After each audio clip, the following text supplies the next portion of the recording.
ప్రేక్షకులందరికీ నమస్కారం. ఈరోజు మనతో పాటు ప్రముఖ ఆధ్యాత్మికవేత్త జ్యోతిష్య వాస్తు పండితులు శేషగిరిరావు గారు మనతో ఉన్నారు. గురుగారితో మాట్లాడేద్దాం. నమస్కారం గురుగారు. జూన్ మాసంలో మేషరాశి వారి పరిస్థితి ఎలా ఉండబోతుంది? ఆర్థికంగా, ఆరోగ్యంగా, అన్ని విధాలుగా ఈ నెల వీళ్ళకి ఎలా ఉండబోతుంది గురుగారు? తప్పకుండా.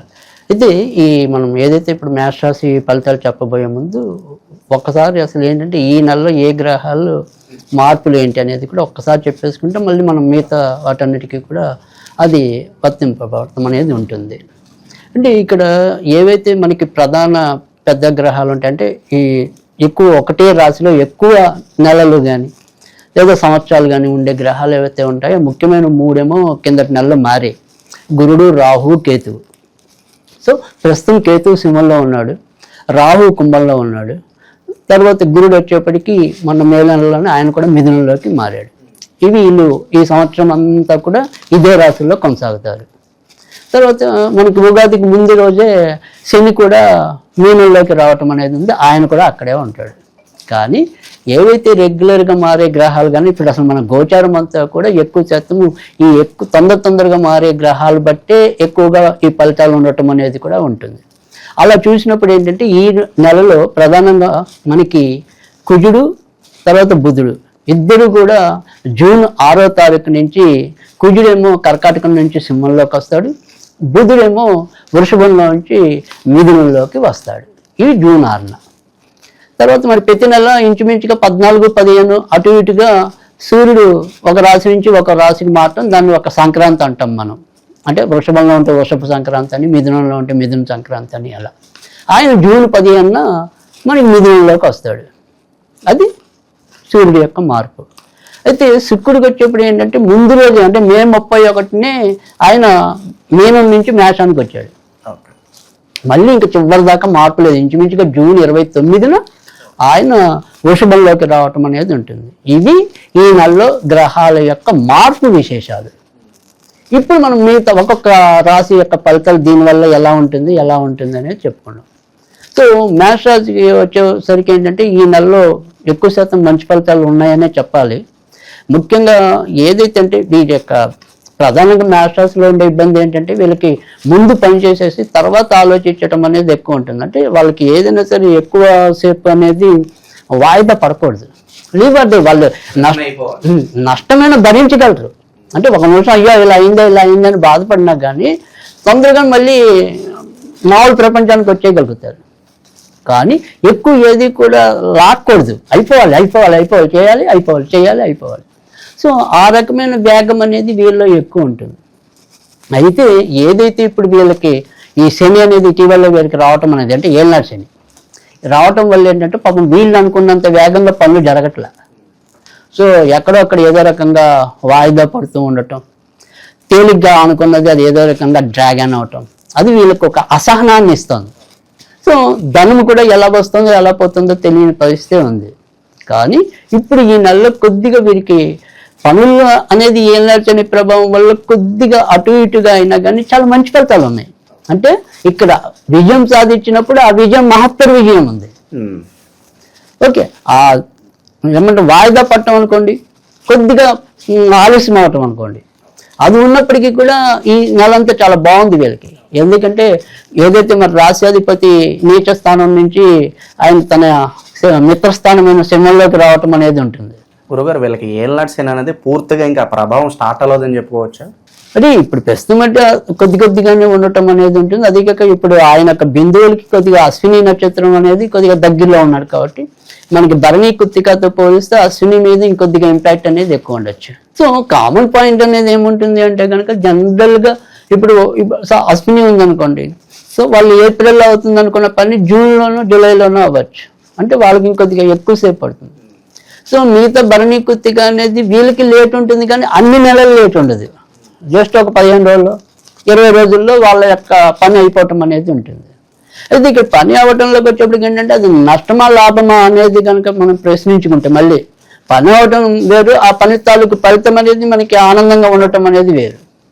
సో అంటే విదేశాలకి నేను వెళ్ళాను, కానీ అక్కడ వెళ్ళాక నాకు యోగిస్తుందా లేదా అనేది ముఖ్యం. సో ఆ రకంగా చూసినప్పుడు ఏంటంటే జూన్ నెల వీరికి అనుకూలకంగా ఉంది. సో అంటే గతం తాలూకు ఏవైతే వీళ్ళు చేస్తున్న పనులు ఇలా పెండింగ్లో ఉన్నాయో, కొద్దిగా అక్కడ స్టాగ్నెట్గా ఆగిపోయి ఉన్నాయో, అలాంటివన్నీ ఈ నెలలో ముందుకు వస్తాయి. కనుక ఖచ్చితంగా వీరికి ఈ నెలలో ఎక్కువ శాతం అదృష్టాన్ని ఇచ్చే గ్రహస్థితే ఉంది అని కూడా మనం చెప్పుకోవచ్చు. అంటే ఇక్కడ ఏ రకంగా అంటే వ్యాపారస్తులకి వ్యాపారాల లాభాలు పెరుగుతాయి, వృద్ధి చెందుతాయి.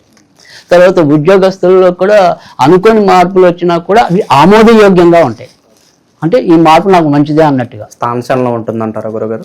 ఈ స్థానచలనం అనేది కొద్దిగా తక్కువే ఉంటుంది. ప్రస్తుతం అయితే వీళ్ళకి మరి స్థానచలనాలు ఉండవు. ఉంటే గింటే ఏదైనా ఉంటే అది కొంత భరణి నక్షత్రం వాళ్ళకి ఉండడానికి అవకాశాలు ఎక్కువ ఉంటాయి. సో అశ్వినికిను కృతికి దాని తాలూకు లక్షణాలు చాలా తక్కువ ఉన్నాయి. ఏదైనా ఉంటే భరణి నక్షత్రం వాళ్ళకి ఉంటుంది. అలాగే ఈ కోపతాపాల్లో కూడా ఒక్క పెసరు శనికావేశం, ఈ శనికావేశం కూడా ఏదైనా ఉంటే భరణి నక్షత్రానికి కొంతవరకు ఇంపాక్ట్ ఎక్కువ చూపించడం అనేది ఉంటుంది. తర్వాత రెండోది వచ్చేప్పటికి ఏంటంటే, ఎప్పుడైతే ఇప్పుడు మనకి గత నెల నుంచి అంటే మే 15 యావరేజ్గా అనుకోండి, అక్కడి నుంచి మనకి ఇంచుమించుగా జూన్ 15 వరకు కూడా వీరికి రవి 2వ ఇంట్లో సంచారం చేయటం అనేది ఉంటుంది. సో అందుకని ఇక్కడ 2వ ఇంట్లో సంచారం చేస్తున్నారు కాబట్టి ప్రస్తుతం జూన్ 15 లోపు ఇంకా కొద్దిగా ఎక్కువ పాసిబిలిటీస్ ఉంటాయి. అంటే ఈ స్థానచలనం కానీ, ఎందుకంటే వీళ్ళకి చతుర్థాధిపతి పంచమాధిపతి రవి, అంటే ఇక్కడ చంద్రుడును రవి యొక్క కాంబినేషన్స్లో. సో ఆ రకంగా కొంత గృహాభివృద్ధి, అంటే మనకి రవి ఏమో అభివృద్ధికి సూచితముగా ఉండటం అనేది, చంద్రుడు ఏంటంటే మార్పు ఇవ్వటం అనేది. సో దానివల్ల కొంతవరకు మార్పులు వచ్చినా అవి అభివృద్ధికి బాసట వేసేలాగానే ఉంటాయి, భయపెట్టేలాగా కాకుండా. సో ఆ రకంగా పాసిబిలిటీస్ ఉంటాయి. తర్వాత రెండోది వచ్చేప్పటికి ఏంటంటే, కానీ ఎక్కడైతే 2వ ఇంట్లో రవి ఉంటాడో ధనవ్యయం కూడా పెరిగిపోతుంది. అంటే ధనస్థానంలో రవి ఉన్నప్పుడు అది అగ్నిగ్రహం కాబట్టి ఎంత సొమ్ము వచ్చినా ఎందుకు అయిపోతుందో తెలియదు. సో అయిపోవటం అనేది ఎక్కువ ఉంటుంది. తర్వాత రెండోది వచ్చేప్పటికి ఏంటంటే, కంటికి సంబంధించిన ఏమైనా సరే కొంత సమస్యలు పెరిగే అవకాశం ఉంటుంది. సో నాకు కన్ను ఏమంటాం కొద్దిగా బాగానే కనిపిస్తుంది అన్నా కానీ కొద్దిగా కళ్ళు ఒకసారి డాక్టర్కి కొద్దిగా చూపించుకోవడం అవసరం. అంటే వీళ్ళకి ఏమవుతుందంటే, మ్యాట్రస్ లక్షణాలు ఇంకో లక్షణం ఏంటంటే, వీళ్ళు కొద్దిగా హమ్ బావాలనుకోండి, లేదంటే తనకి కాన్ఫిడెన్స్ లెవెల్ ఎక్కువ ఉంటుంది. సో ఈ కాన్ఫిడెన్స్ లెవెల్ ఎక్కువ ఉన్నప్పుడు ఏంటంటే కొద్దిగా నిర్లక్ష్యం అనేది అలాగే వస్తుంది. ఈ వ్యాధి నన్ను ఏం చేస్తుందిలే, ఈ 2 రోజులు ఇలాగే కళ్ళు ఇలా నడుపుతుంటాం కానీ అదేం మళ్ళీ మామూలుగానే సెట్ అయిపోతుందిలే, అలా వాళ్ళే సర్ది చెప్పేసుకుంటారు. కానీ ఒక్కోసారి అది ఇబ్బంది పెట్టచ్చు. సో అందుకని ఒకసారి మామూలుగా పరీక్షకి వెళ్ళినంత మాత్రం నష్టమేం లేదు. బట్ ఆ రకంగా అది కూడా ముఖ్యంగా జూన్ 15 లోపు. సో సాధారణంగా జూన్ 15 దాటాక ఇలాంటివి పెద్ద కనపడవు. సో జూన్ 15 నుంచి ఇంకా విపరీతమైన రాజయోగం ఉంటుంది. సో అక్కడి నుంచి ఇంకా ఫాస్ట్గా పనులు అవటం అనేది ఒకటి, ఏదైతే వీరు కోరుకుంటున్నారో వారి కోరికలు ఫలించడం అనేది ఒకటి, ఇలాంటివన్నీ కూడా చాలా అద్భుతంగా ముందుకు రావటం అనేది మేష రాశి వారికి కనిపిస్తుంది. ఇంకా వైవాహిక జీవితం ఎలా ఉండిపోతుంది గురుగారు? వైవాహిక జీవితంలో కూడా పెద్దగా ఈ నెల సమస్యలు వచ్చే అవకాశాలు అయితే ఏమీ కనిపించడం లేదు. ఎందుకంటే అన్ని గ్రహాలు కూడా ఇంచుమించుగా వీరికి బాగానే ఉండటం అనేది జరిగింది. సో భార్యాభర్తల మధ్య సరే చిన్న చిన్న తగాదాలు అంటే అప్పుడు ఆ నిమిషానికి వచ్చి ఆ నిమిషానికే సర్దుబాటు అయిపోయేవి. సో పెద్ద పెద్ద తారస్థాయిలో వెళ్ళే పరిస్థితులు చాలా లీస్ట్ అనుకోవాలి. ఏళ్ళ శని ఇంకా ఇప్పుడే ప్రారంభం అవుతుంది, ఇంపాక్ట్ అనేది తీవ్ర స్థాయిలో లేదు కాబట్టి ఇప్పటి నుంచే మరి శనికి సంబంధించి వీళ్ళకి ఏమైనా మంచి రెమెడీస్ తెలియజేయండి గురువుగారు. అంటే శనికి సంబంధించినంత వరకు కూడా వీళ్ళు ఏదైనా చదువుకోవాలి అంటే కనుక స్తోత్ర రూపంలో చదువుకోవాలంటే మాత్రం హనుమ సూక్తం అని ఉంటుంది. చాలా మంది ఏంటంటే ఆంజనేయుడిది చదివితే హనుమాన్ చాలీసానే గుర్తుకొస్తుంది ఎక్కువ మందికి. కానీ హనుమాన్ చాలీసా కన్నా కూడా చాలా చక్కగా ముందుగా అంటే ఇంకా కొద్దిగా అడ్వాన్స్డ్గా ఫలితం ఇచ్చేది ఏదైనా ఉంది అంటే కనుక అది హనుమ సూక్తం అనేది చాలా బాగా పనిచేస్తుంది. అంటే మనం ఇందాక చెప్పుకున్న వీళ్ళు చేతికి ఎంత సొమ్ము వచ్చినా మిగలకపోవటం. సో ఆ రకంగా ఏంటంటే కొంత ఆర్థికంగా కూడా స్థిరత్వం అంటే నిలుపుదల, సో అది రావడానికి కూడా హనుమ సూక్తం అనేది బాగా ఉపయోగపడటం అనేది అయితే ఉంటుంది. అయితే ఏదైనప్పటికీ కూడా ఇంకా తేలిగ్గా అంటే శనివారాలు అప్పుడప్పుడు వెళ్ళి ఆంజనేయ స్వామికి 19 ప్రదక్షిణాలు చేయాలి. అంటే జనరల్గా మనం 9, 11 ప్రదక్షిణాలు చేస్తూ ఉంటాం, అందరికీ అలవాటైన సంఖ్య. కానీ అలా కాకుండా ఇక్కడ మనం 19 ప్రదక్షిణాలు చేసినట్టయితే కనుక ఇంకొద్దిగా మంచి ఫలితం రావడానికి అయితే ఉంటుంది. తర్వాత రెండోది వచ్చేప్పటికి ఏంటంటే ఏదైనా సరే మనం ఇలా దేవుళ్ళతో వాటితో లేకుండా కూడా మనం ఎప్పుడు కూడా ఏదైనా ఒక స్విచ్ వరడ్ అనుకోండి ఏదైనా ఒకటి ఇవ్వటం అనేది మనం చేస్తూ ఉంటాం కదా. అది ఈ నెలలో వీళ్ళు బింగో BNGO అది బింగో అనేది కనుక చదువుతూ వస్తే ఎన్నిసార్లు చదవాలి గురుగారు అట్లా ఏమన్నా? మినిమం 51 సార్లు అయితే కనీసం చదవాలి. సో లేదు వాళ్ళకి జ్ఞాపకం ఉన్నప్పుడు అంటే ఇప్పుడు మనం ఆఫీసులో ఖాళీగా ఉన్నాం, ఏం తోచట్లేదు, మనసులోనే బింగో బింగో బింగో బింగో అనుకున్నా కూడా తప్పేం లేదు. సో ఇదేం దేవుడికి సంబంధించింది కాదు, దీనికి ఇలా పలానా చోటే ఉండి చదవాలని లేదు, నీ మినిస్టర్లు ఏమీ లేవు. సో జస్ట్ అలా చదువుకుంటే అదే ఒక శక్తిలాగా ఉపయోగపడటం అనేది ఉంటుంది. సో ఆ రకంగా చేసుకున్నట్టయితే మేష రాశి వారికి ఈ నెల అయితే పర్వాలేదు, మేష రాశికి ఎక్కువ శాతం అదృష్టమనే చెప్పాలి. సో ఓవరాల్గా జూన్ నెలలో మేషరాశి వాళ్ళందరికీ కూడా ఏ విధంగా ఉండబోతుందో, ఎలాంటి జాగ్రత్తలు తీసుకోవాలి, చాలా బాగా వివరించారు గురుగారు. ధన్యవాదాలు గురుగారు.